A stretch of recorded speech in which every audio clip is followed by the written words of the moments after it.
Hey there, in this video I'll show you how to insert your SIM card and also memory card in your Nokia 5.4.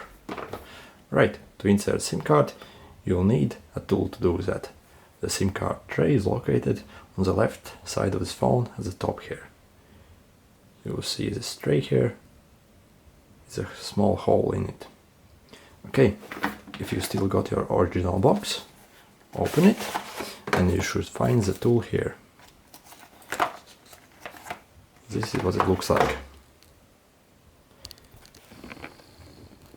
If you don't have this tool, you can also use like a regular needle, which is thin and pointy like that. Okay, to open the SIM card tray, simply take your tool and insert in a small hole like this and simply push in. Push in and SIM card tray will pop out. I have noticed that my SIM card tray is quite stiff on this phone and requires quite force to take out. However, it might not be the case on yours.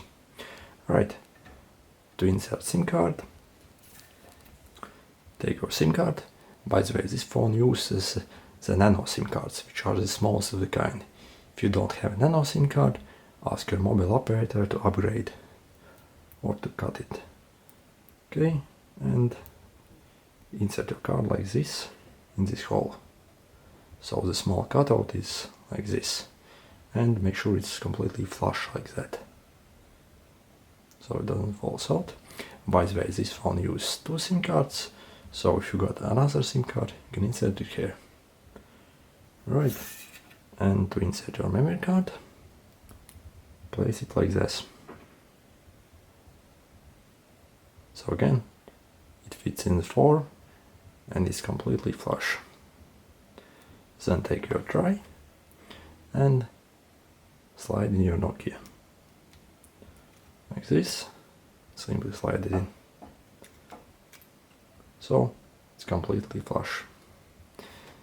Now you should see in a moment the network pops up. As you see, I got a network bar here. So it has found my SIM card. Also, if you scroll down, you'll need to set up your SD card. Click on it and you need to click that basically, and it's basically done. So now you can use your memory card to back up your photos or data or keep files there, or whatever you want. Alright, if this video was helpful, make sure to hit the like button. Also, if you want to see another videos about the Nokia 5.4, make sure to subscribe, as I'll be releasing some very soon. And if you got any questions about the Nokia 5.4, leave them in the comments below and I will get back to you, or even make a video about it. See you!